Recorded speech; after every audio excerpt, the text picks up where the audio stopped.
Well, I'll start off with my first question. Just tell us about your roles and obviously Hyde Park on Hudson. You carry on with your tea.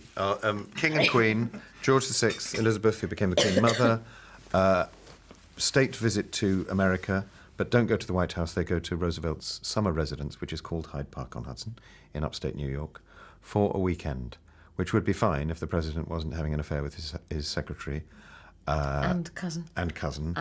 And everybody, and had a lesbian wife and a mother who didn't like him drinking. So it sounds a bit like a French farce. Probably is a bit, actually. I mean, there are inevitable comparisons to be made, I suppose, to the King's Speech, given it's the sort of same characters, sort of set obviously around the same time.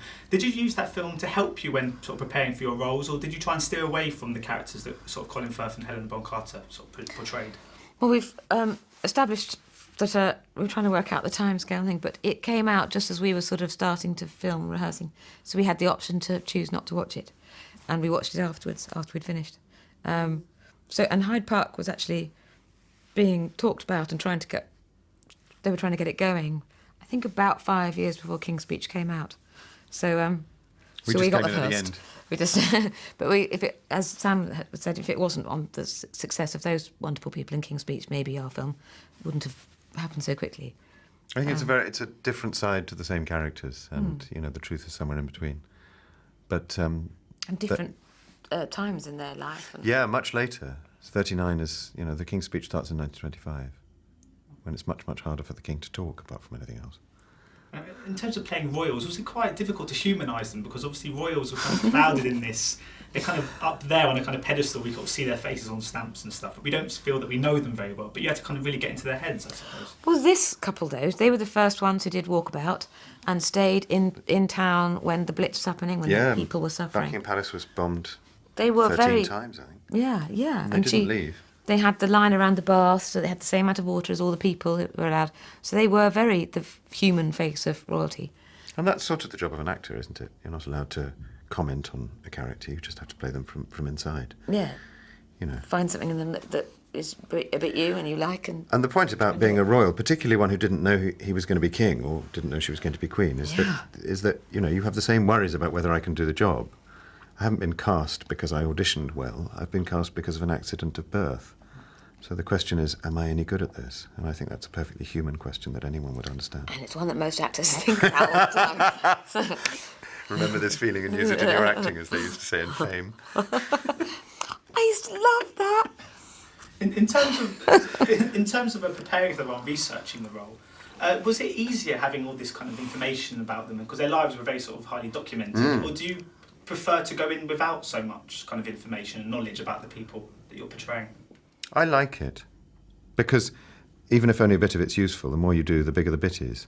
And you can always discard. I mean, if you're playing Richard III and you pick up a biography, it'll say, forget everything you know about Shakespeare, he was nice and he didn't have a hump. And you think, well, he isn't and does, so what do I do now? You have to discard it if it's not useful. But in this case, having photographs of what they wore on the front of the veranda and being able to copy that picture. Yeah, and we saw some footage of them waving on that trip. And how tried to copy the wave. I don't know why I'm doing this because I can't remember it at all now. No. But it's quite strange, and you think, where does that come from? Why do people do things like that? I find it sort of a happy medium. Because if it's well documented, then more people have a chance to say they don't like what you've done, which is not a nice feeling. I hadn't thought of that. And if there's someone that nobody knows about, then you've got your own chance to make it yours. Based on biography, but not limited by it. Is I think the happy medium. And I'm guessing, Sam, this is the fourth time you've worked with Roger. Yes. What is it about him that sort of keeps bringing you back, and what's he like as a director? He keeps offering me jobs, and I'm always cheap and available. But I don't know why he keeps offering me jobs. They've been very different. We've done 3 movies and a play. It's wonderful to be part of a sort of repertory company. I mean, he works with quite a lot of actors more than once. And he keeps working, so, those jobs keep coming up.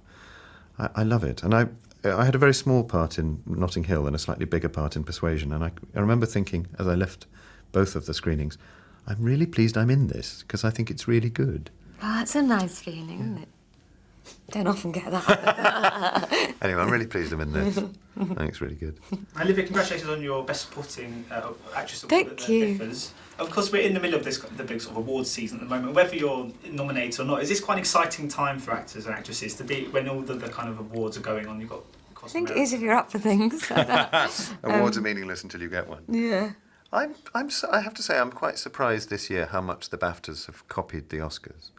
I would like to see more British representation, not necessarily for this Well, it's film. called the BAFTAs, not the AFTAs. Here. I think that the BAFTAs seem to have their noses pressed up quite firmly against the glass of America at the moment, and that's a shame. And just finally, of course, this comes out the week before I Give It a Year, which you're in, Olivia. Is it when you make all these films? Do you like it when they all come out sort of close to the same time, or do you prefer it when they're kind of spread out? Because I mean, Just as long as if they come out and if I get paid, I don't care. I've never known how they judge when they come out, because this we made this ages ago. It's coming out now. 18 months ago. I find it impossible. As long as I'm working, great, and I don't care when the films come out. It's not something you ever have control over. No. it must be nice to know though that when people are going to go to cinema copies, they've got a choice of Olivia Colman films to watch. Yeah, that's weird, isn't it? I'm quite excited about that. yeah. And I wake up in the morning thinking, hooray! Sam's full of shit. There you are, you managed not to swear until right at the end. I did it. I'm so sorry. I've been ever so good. I'm now up till now. Can you cut that out?